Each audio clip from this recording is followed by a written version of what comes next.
Shalom, Israel. This is Bishop Nathaniel. The Israelites have been scattered across the four corners of the earth, as prophesied in Deuteronomy, the 28th chapter. Here in Israel United in Christ, we need your help to recover the remnant of our people, teach them the gospel. Please help us, support us, and join or donate to the Booster Club today. Shalom.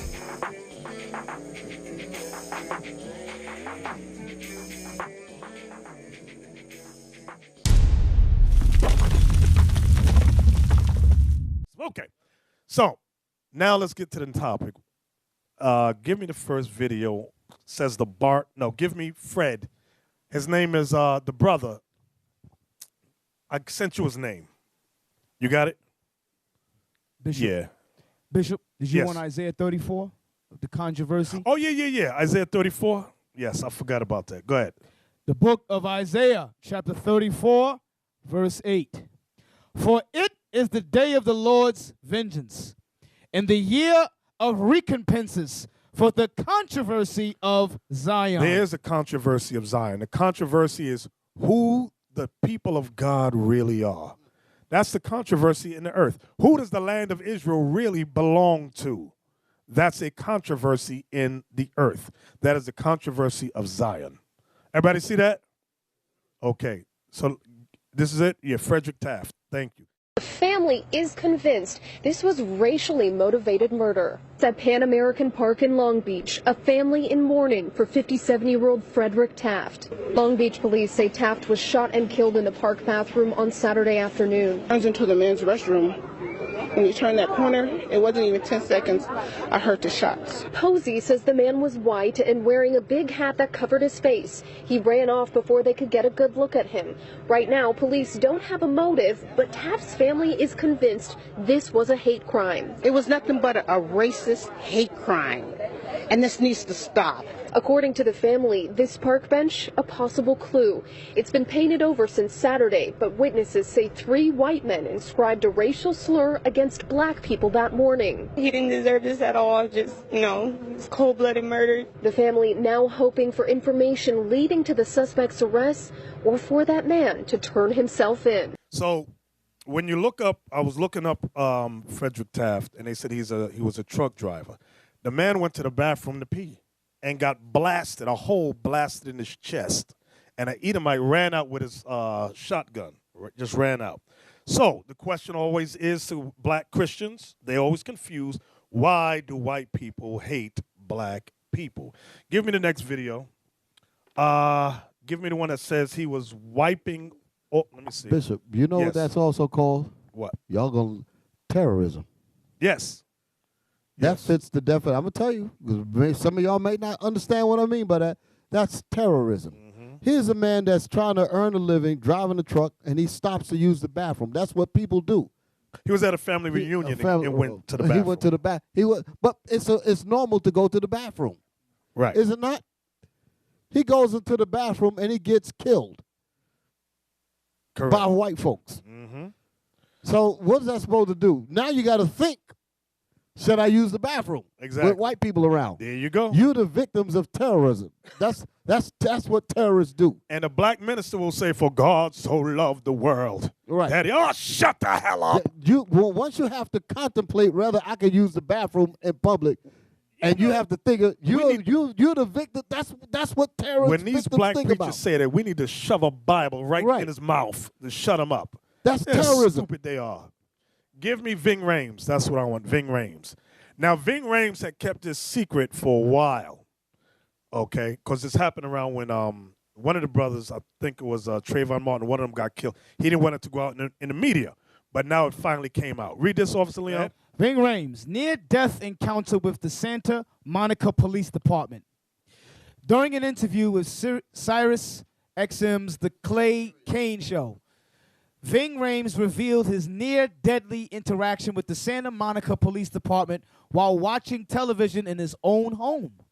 The veteran, a Hollywood actor who has starred in movies like Pulp Fiction, Baby Boy, Undisputed, and most recently Mission Impossible Fallout, described what happened when asked by Kane about his experiences as a black man and racism. According to Rhames, he was in his house in Santa Monica watching television when police officers knocked on the door with a gun aimed at him, asking him to open the door. They were responding to a call from one of his neighbors who claimed a large black man was breaking into the house. After being recognized by one of the officers due to their children playing sports against each other, the officers and Rhames approached the neighbor who placed the call about the suspected burglary, and the person denied it. There's a lot in that. That, again, terrorism. You could be in your own house. Guns are drawn. For what? Because somebody said something. And it was only because the child recognized it. That's basically what saved his life. Rhames, who was originally from New York City, questioned the officers by asking what would have happened if his son answered the door with a video game controller in his hand. He also mentioned the Sean Bell incident that took place in New York City in 2006. Bell was killed by New York Police Department, NYPD, officers who, while heading home from a bachelor party in Queens. The Clay Kane Show can be found on Sirius XM's Urban's View channel from Sundays to Fridays. So, you got to think about it. He's a famous Hollywood actor, rich. If it'll happen to him, how much more are people who are not famous? That's the terrorism that I was talking about. And the cop recognized him not because of his acting, but because his son, their sons play on the same, against each other in sports. That's the point I was making. Had it not been for that, Ving Rhames would have never probably told that story. He'd been dead. Exactly. So why do white people hate us? Let's go to, they was wiping the blood off the knife. KPIX 5 News. A heartbroken mother sharing her pain after her daughter is stabbed and killed at a BART station, an attack that appeared to be random. Good afternoon, I'm Kenny Choi. And I'm Michelle Griego. Right now, there is a police manhunt for the killer. The attack happened around 9:45 last night at the MacArthur BART station in Oakland. KPIX 5's Jessica Flores has an exclusive interview with the victim's mother. Jessica? Michelle, Kenny, that's right. We're here at the MacArthur BART station, and things are running smoothly back to normal here. But here's why you know things aren't normal. Look at these flowers. People leaving this to Nia Wilson and her family. That's the victim. I spoke to her mother this morning. She says she just wants justice for her daughter. And I feel like I didn't protect her like I was supposed to. Little sister was the most sweetest person on this earth, you know? She didn't do nothing to nobody. I didn't do nothing to nobody. And for this to happen is just outright crazy. We just coming from a family function, you know, and going on our way home like we usually don't talk to nobody, just listening to our music. And all of a sudden we transfer, and just to get blindsided by a maniac. For what? I don't know why. We was letting the BART passenger and her child come out from the train so we can enter. By the time my other little sister, she was on train. So we let the woman back up with her stroller. You know, she backed up as we walking on. Then he started attacking. And I looked back, and he was wiping off his knife and stood at the stairs and just looked. And then from there on, I was caring for my sister. I was in shock because I was hurting from the side. So I didn't know I was cut, but because I was paying more attention to my little sister. But he just stood there like it was nothing. And he just ran. He fled the scene. She just yelled my name, Tifa, Tifa, Tifa. And I said, I got you, baby, I got you. You just calm down, because she has real bad anxiety. And what did you say to her in those final moments as you were with her? I love her, and we're going to get through this. I got you. You're my baby sister. Nia Wilson's mother facing an unimaginable task, choosing pictures to remember her. Just 18 years old, she was riding Bart home to Oakland last night when police say a suspect stabbed and killed Nia in a random attack on the MacArthur Station platform. Getting reports that someone got stabbed in the neck about mid-platform. This man just came and did all this to my baby, though. My baby. My baby. Nia's family says she was with her two sisters, getting off the train, helping a woman with a stroller when the man stabbed Nia and her older sister. The suspect, described as a white man in his 20s or 30s with short hair and a heavy build, got away. The random violence comes just months after two riders survived a stabbing attack at the Coliseum station and after BART police announced it's stepping up foot patrols to curb crime. Where was the police? Right. Why was my baby? Why did y'all said y'all was gonna have people on the platform? Where was the people? BART says an officer was at the station. It's unclear, though, if the officer was on the platform. This morning, we asked a BART official if riders should be worried about their safety. The situation on BART isn't any different this morning than it is any other morning, so we feel that it is a very safe system. But riders we spoke to are on edge after the attack. It was the first thing this morning that my husband told me, and he was worried about me getting on BART. So the white man, the devil, was on a train standing behind these two black women, stabbed the younger one in the throat and sliced the other one, then walked off, wiping his knife off. That was the other video that we saw. Give me the father now, her father, Nia Wilson's father. Listen to how horrible this is. Listen to the background. All I know is my daughter called me crying hysterically. I couldn't understand what she was talking about. She told me to get here to MacArthur BART. I get here, I see all the police and ambulance, and I run up the platform and I see my youngest daughter laying up under a tarp dead, you know? I want justice for my daughter. I want justice for my daughter. Please help me get justice for my daughter. Man, I work at Highland Hospital. I see this every single day. I never imagined myself going through nothing like this. That's my baby girl laying up there. You know, I want justice for my daughter, you know. What did the police tell you about a suspect? Did they tell you anything? I haven't heard anything from anybody, except a few witnesses said it was some white guy in a red striped shirt who just stabbed my daughter randomly and ran off. Man, I'm sorry to hear it. Sorry to hear that. This is the parents' worst nightmare. I see this, I watch this on TV. I never imagined this happening. So now, give me the next one, the news outlet, what the news attempted to do. The news media works with the eugenics, because you know what they do. They try to sully the young lady. Go ahead. During a broadcast report about the murder of Nia Wilson, an 18-year-old black girl, Oakland station KTVU showed a photo of Wilson holding what appeared to be a gun. Wilson was in fact holding a gun-shaped phone case, reports Refinery29.com. So the phone case she had looked like a gun, but it was not a gun. It was a cell phone charger. Go ahead. The photo has already been used on social media to blame Wilson for her own murder. You see how Esau do? Go ahead. Artist Shani Jamila says the decision to use that photo on air was a crime upon a crime. The choice to show a photo of Nia in her phone was a deliberate misrepresentation to create an automatic distancing. The image insinuates maybe she did something to deserve this. One of the first things Nia's sister said was that we should not believe whatever media spin might emerge in the midst of her mourning. She knew that her sister's character was likely to be maligned.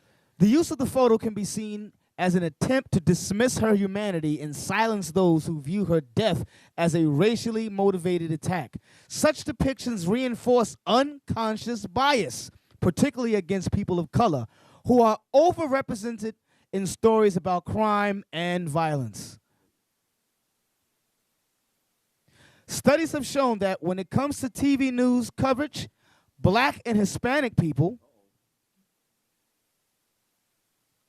are overrepresented as criminals, whereas whites are overrepresented as victims. Okay.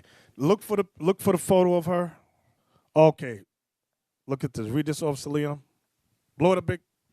KTVU has another oh crap moment, this time on Nia Wilson murder. Update. Picture of victim holding gun was no gun. Somerville says sorry on behalf of station. You would think they'd have learned by now. How could KTVU let the photo of the stabbing victim, Nia Wilson, make it on the air? It's new news. That's a jinx spot. Incredible. Indefensible, too. The suspect in the murder case has been apprehended. KTVU has more explaining to do. Again, update. The picture of Nia Wilson appears to show her holding a gun. In fact, the photo is that of a cell phone case. It could be interpreted as an honest mistake by KTVU, but given their 2013 Asina Airlines fake names blunder, they should have been more careful, much more careful. Anchor Frank Somerville once again had to apologize for the station. Zoom in on those 4 pictures because this is the alleged gun. It was a cell phone case. But they put it out there like she was some criminal. That's what they do. That's what your friendly neighborhood white man does with our people. Black and Hispanic. Okay, so y'all see the phone charging right there in the case. All right. So she was stabbed because she had that? That's what the white media, that's what the media is basically trying to what say. they're saying. This is a total separate picture. I'm not dismissing this because, but for the media to do that and to associate the picture with the reason why she got stabbed shows you the absolute contempt that they have for us. And you want to know what's more heavy about that? This is the importance of imagery in itself. Because if we were more of a unified people, it would be like that situation that happened with that Moabite on that plane when they dragged him. When situations like this happen, no turkey should be sold on Thanksgiving at all. From black, no Christmas tree. No Christmas tree, no Easter eggs. That's how you're gonna get some kind of respect. The man talking, how could the news people do? You want to know why to do it? Because we don't do anything. There's no support. There's no unity, no nothing. And another one bites the dust. Exactly. Right. Deacon Yalsab, when you talk about imagery, right? That's what it is. What they does, I don't know if you all notice, but what they does is if somebody commit a crime, if a black brother commit a crime, or a crime is committed by a black person, they're gonna say a black guy did this or did that. And so forth. But anytime it's a white person commit that crime, they're going to just say a male. Right, or the suspect. Or a suspect. You understand? But if it's somebody of color, they're going to say a black man or a black woman did commit so and such crime. And when they do that, that's why imagery is very important. It put that stigma out there that all our people is about is murder, killing, violence. You understand? When Esau be doing a bunch of evil stuff. So when you hear the news now and it says a suspect committed a crime or a man committed a crime, usually it's white, it's Edomites. But they don't say that. They don't say that. So that's how they also plant that scene in people's mind to watch at us in an evil way as criminals. And here's another thing that often people miss. Although as tragic as these things are and we want immediate results and we say, where was the police? Because I heard a woman said there need to be more security and things like this here. The problem cannot be fixed with a police type of situation because the problem was not 100% created by the police. You got to understand something outside of us just being sinful, but I'm just talking about in terms of what's going on out here in society. You have a system that educates everybody that we ain't nothing. You have us in the rap world and doing different things that put our women as nothing. We do things to each other that tells the world that we don't value each other. So you wonder why people just do these random things, and you wonder why the news do what they do, why they say this about, because our image is filthy. And until we recognize that all of these different things play a part in the negative imagery that causes these incidents to happen, This is just playing game. Oh, where was the police? Do you think the police can fix people's minds? The hell is wrong with people? People's minds have been shaped to view you as nothing, and then we reinforce it with these filthy videos and the other things that we do against each other. It has to begin with us as men. That's the part that I'm getting to. We have to make sure that the image about our people is changed. That's how we have to make sure that we don't do things that fortify this kind of imagery. Now that's good. All that you said is 100% correct. But guess what? Why white people hate us? See, remember the people in the church. The people in the church that got shot by Dylan Roof, they was praying for everybody. We pray for white folks in China. He said, bam, bam, bam, bam, bam, bam. They didn't do nothing. No. So why do white people hate black people? It still comes back to that. Give me Leviticus absolutely. 26. There you go, Bishop. Go ahead. That's right, verse 17. We got to go back to God. What does the Most High say about this thing? You got Israelite women doing videos talking about, just tell us why you hate us so much. And I'm looking at their simple videos. So y'all simple as hell. You need to get off the video if you don't know why. Read that. Leviticus chapter 26, verse 17. And I will set my face against you, and ye shall be slain before your enemies. They that hate you. What's that word?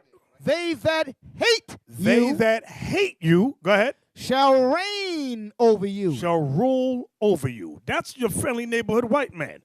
God tells us prophetically, those that hate you will rule over you.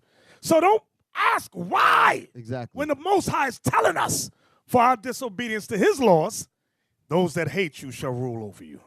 Exactly. So in understanding that, because that's what the scriptures say. If we recognize that the people that are over us hate us, how should we deal with each other? Which is what my point was earlier. Right. How should we deal with our brothers and sisters? How should we deal whenever something wrong happens to one of us? I'm talking about those out here in this society. Because in here, that's how we're going to get down. You deal this with one of us, we're going to band together. We're going to make sure that you feel what you, I don't mean nothing wicked. I better be careful. Huh? Because they're going to be like, we're going to go out there. Yeah. But y'all understand what I mean? Yes. It's good. The world going to know it. The world going to know it. But that's how our people got to be on the outside. Now they will see the true men of God. We are not black men, we are the Israelites. That's right.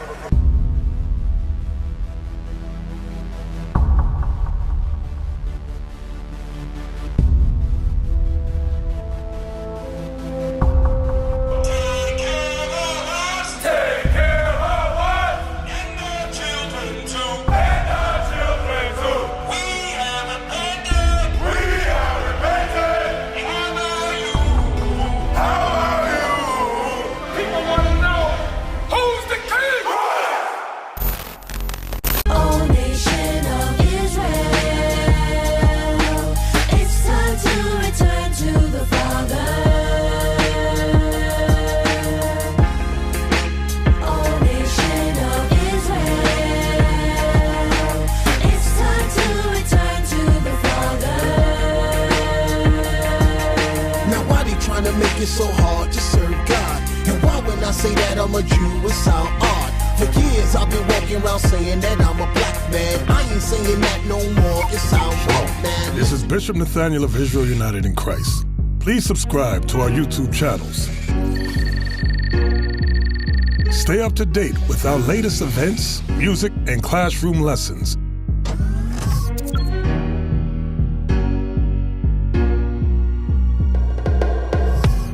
IUIC plans to continue visiting different countries where this gospel has not been preached before. IUIC needs your help in pushing this truth.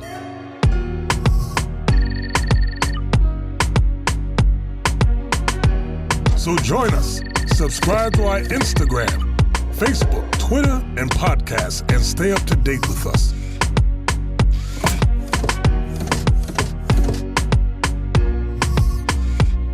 For more information, please visit www.israelunite.org.